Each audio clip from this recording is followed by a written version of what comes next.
গানভিত্তিক দেশের একমাত্র বেসরকারি টেলিভিশন স্টেশন গান বাংলার মালিকানা দখলের অভিযোগে ব্যবস্থাপনা পরিচালক কৌশিক হোসেন তাপস ও চেয়ারম্যান তার স্ত্রী ফারজানা মুন্নি সহ 5 জনের বিরুদ্ধে মামলা হয়েছে। সৈয়দ শামসুদ্দিন আহমেদ বাদী হয়ে এই মামলাটি করেন। মামলায় অন্যান্য আসামিরা হলেন রবিশঙ্কর মৈত্রী, এম আমানুল্লাহ খান ওরফে চঞ্চল খান, সৈয়দ নাবিল আশরাফ সহ অজ্ঞাতনামা আরও 4 জন। জানা যায় এই অভিযোগটি মামলা হিসাবে নথিভুক্ত করে গত 3 ডিসেম্বর আদালতে পাঠানো হয়।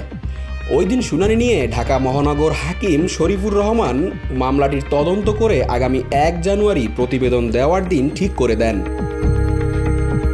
এদিকে সৈয়দ শামসুদ্দিন মামলার অভিযোগে বলেন, তিনি 2011 সালের 25 জুলাই মোহাম্মদ বদরুদ্দোজা সাগর, বখতিয়ার শিকদার ও রবিশঙ্কর মৈত্রী মিলে প্রাইভেট স্যাটেলাইট চ্যানেল প্রতিষ্ঠার জন্য Birds Eye Mass Media and Communication PLC নামের একটি প্রতিষ্ঠান registrar of joint stock companies and ফার্মসের কার্যালয় থেকে নিবন্ধন নেন।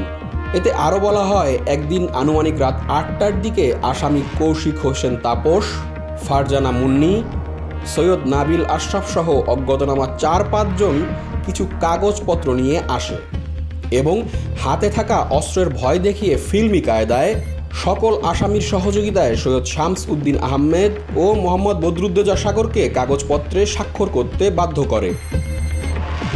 এ বিষয়ে কথা বলতে আসামিদের সঙ্গে যোগাযোগ করার চেষ্টা হলেও তারা সাড়া দেননি। আর মামলার মূল আসামি কৌশিক হোসেন তাপস বর্তমানে ইশতিয়াক হত্যা চেষ্টার মামলায় গ্রেপ্তার হয়ে কারাগারে আছেন।